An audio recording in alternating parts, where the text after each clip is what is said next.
நம்முடைய தேசத்திலே எங்கேயாவது ஒரு நினைவு சின்னமோ கல்லில் வடிக்கப்பட்ட ஒரு சின்னம் இருந்து யாரோ ஒருவர் இது 2000 ஆண்டுகள் பழமையானது என்று சொன்னால் பெருமிதம் ஏற்படுமா ஏற்படாதா?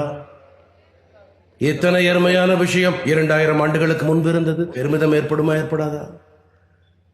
யாருக்காக இருந்தாலும் கண்டிப்பாக ஏற்படும். அது எந்த மூலையில் இருக்கிறது என்ற எண்ணம் ஏற்படாது.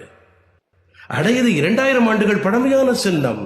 எத்தனை அற்புதமாக வடித்திருக்கிறார்கள். நம்முடைய முன்னோர்களுக்கு எத்தனை ஞானம் இருந்திருக்க வேண்டும். இப்போது நீங்களே சொல்லுங்கள், உலகத்திலேயே மிகவும் புராதனமான ஒரு மொழி, உலகிலேயே மிகவும் புராதனமானது, இந்தியாவில் மட்டுமல்ல, உலகிலேயே மிகவும் தொன்மையான மொழி எந்த தேசத்திடம் இருக்கின்றதோ அந்த தேசத்திடம் பெருமிதம் பொங்க வேண்டுமா கூடாதா சொல்லுங்கள்.